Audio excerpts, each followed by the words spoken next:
All right, everyone, we start off today talking about several ways in which the Biden campaign really has lost the plot and gone completely off the rails. Like, for a while, there was an attempt to talk about issues. And I think that what the Biden campaign understands, they informed Joe of this, and he said, oh, come on, man, I can talk about them issues. And I'm like, no, Mr. President, that's probably not a good idea right now, because we can't think of any you can talk about that you're not deep underwater with. Other than originally the war in Ukraine, but now he's underwater with that too. This is dragging his approval even further, you'll see. So they decided to try to do two things. Inject back burner issues to the front burner, a la abortion, things of that nature. Trans visibility, that's going over really well, by the way, with his fellow Catholic voters, marginally in his case. Just because you go to church does not make you spiritual, by the way. I've discussed this before. I love it when the legacy media says, well, Biden goes to church most weeks, Trump goes to church a couple times, and then he pontificates or something. There's no similarity between religiosity and spirituality, but I digress. So trying to inject back burner issues, number one, and number two, trying to make the campaign about Trump. When you therefore link in the description, not archived, because it's Joe Biden's own status, so, as president, he can't even scrub his Twitter account ever. It's automatically archival material for the whole public. When he challenges Donald Trump to a golf match at a time when the U.S. border is being overrun. We just had Moreno, for example, Morano, we'll call him. He was captured by ICE. That became a big issue when you've still got sticky inflation, and you do. When people are taking out second jobs to buy groceries, if they're lucky. If not, they're taking out credit card debt. And we've got numerous proxy wars we're involved with, and several more that could pop off at any moment: Guyana, ECOWAS, and Taiwan. It's probably not the greatest of times to be flippant.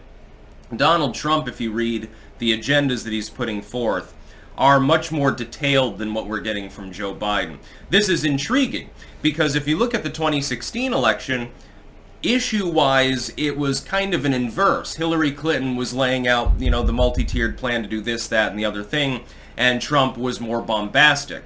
Now you're getting almost an inversion. You're still getting Trump's bombast, and it's hilarious. I just wish that he would put it on Twitter as opposed to Truth Social and have it replicated to Twitter. It would be helpful, I think, for his campaign.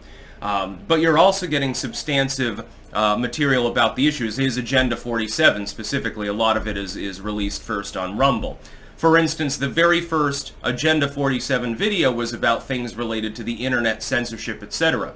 That knocked it out of the park. Reform Section 230, Internet Bill of Rights, stop federal agencies from coercing tech firms and stuff. It was substantive. He went through a list of different proposals that he had that he wanted to accomplish. And of course, you're not going to accomplish them all. You don't have time to do them all, but as long as you knock 2 or 3 of the big ones out, they would be, he'd get at least an A-. He's done this with the border. Although we've already seen how Trump would handle the border, I think that generally it's agreed upon it was better. How he would handle Ukraine, how he would handle the crisis in Gaza/Israel, etc., etc., etc. on down the line. With Joe Biden, we're not really getting that so much. He crows about things that he has done, like, oh, I got this infrastructure investment, and bridges are going up all across the United States, so you're going to have to divert some of those funds to Baltimore, I think. That's gonna cost you some. And that's basically it. There's not really a future agenda that's being spoken of. Have you noticed this, by the way, with the Biden campaign as opposed to the Trump campaign? Biden will spout off a vague platitude about, well, I represent progress and Trump's stuck in the past. But Trump is the one that's actually putting forth a future agenda, whereas Biden and his campaign have been relatively reluctant to do so. And I think I know the reason why he would focus on challenging Trump to a golf match and then trying and failing cringeworthily to take a side swap and say, well, I'll shave 3 points off your score if you carry your own bag, fat. And it just doesn't come off right. I mean, if Trump were to say something like that to somebody, it'd be funny because he's Donald Trump. Joe Biden pretends to be the adults are back in charge candidate, and yet he's basically trying to do the same thing. It's just not as funny. It's also not as believable. Yeah, I'm sure that Joe Biden can do a couple of push-ups. That's wonderful. This impresses absolutely nobody. When he calls somebody fat and then says, I'm going to take you behind the woodshed and make you do sit-ups or something, it just, what are you talking about? You're an 81-year-old man. I think that your heavy-duty days are over at that point, generally speaking. You would have to be in the 1% of people in their 80s in order to be competitive with someone in their late 60s, health-wise, generally speaking. Joe Biden, while reasonably healthy, other than the whole falling down constantly and aneurysms thing, at the very least is reasonably fit for his age, physically speaking, maybe not mentally. He's gone over the cuckoo's nest, actually. My problem is knowing that nothing that is posted online by Joe Biden's official accounts is actually by Joe Biden. Staffers are delegated to do this. Other people are concocting these tweets. Joe Biden has probably never utilized Twitter in his life. He's not the one that's actually determining what he's going to upload on shit talk, etc.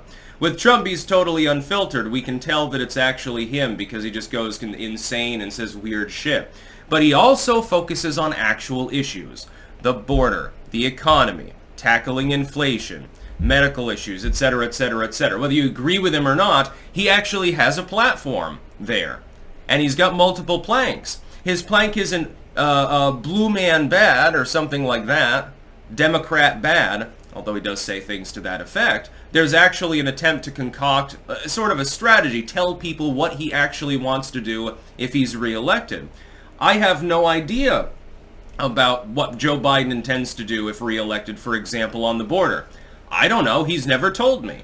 So I just assume that he's going to maintain the status quo. That's a big problem. I have no idea what his plan is for tackling the rise in credit card debt. Other than, I suppose I can look at student loan debt and say, well, he's probably just going to force me to pay for other people's bad decisions or something like that. Nothing but sympathy for certain people because you had no choice because you couldn't find the second job and you do have to eat. And blame Biden for that, by the way. No real way forward on Israel v. Gaza. The messaging from the White House is completely bipolar. Well, we're 100% with Israel, but we're calling for an immediate ceasefire that the Israelis won't accept. And we condemn what's happening in Gaza and the West Bank with the settlement system. But we love Netanyahu, we love the Israelis, God save our greatest ally. It doesn't make any sense. Pick a fucking side, dude. At some point, you're going to have to for moral reasons and for political ones, by the way, as well. I would note that when the polling was generally in favor of what Israel was doing, the Biden White House never sprinkled the message with calls for a ceasefire. It was only once new polling came in that happened. It's a focus group presidency. It's what you would have gotten by the way with Hillary Clinton, that thankfully we managed to stave off for 4 years. And hopefully we will cut off for an additional 4 years by re-electing Donald Trump. Challenging Donald Trump to golf tournament when so many people are hurting, when you've got a rise in homelessness and addiction and various crimes and a border crisis, people worried about fucking World War III and all of these other things, doesn't come off well. Trump could get away with it more in 2016 than he would even be able to do now because there was less of a crisis. The number of crises that you have now exceeds that from 2016. So Trump could simply say, well, Hillary will make problems, and so you shouldn't vote for her. And if it weren't for, cough, cough, certain medical things happening and the twilight of the Trump administration, he would have been reelected in a massive landslide. Really, it was about the economic damage from that more than anything else. That and certain ballot printing groups. Joe Biden's campaign has completely lost the plug. They don't know what they're doing. It's a combination of malevolence and ineptitude. They've managed to combine both of them. The malevolence is there, but they keep stabbing each other in the back, so the message goes off in weird, meandering directions and never quite makes sense. It's like a jigsaw puzzle, but it was created by an autistic orangutan, and so the pieces don't even fit together. That's the Joe Biden campaign in a nutshell. That's about all. Peace out.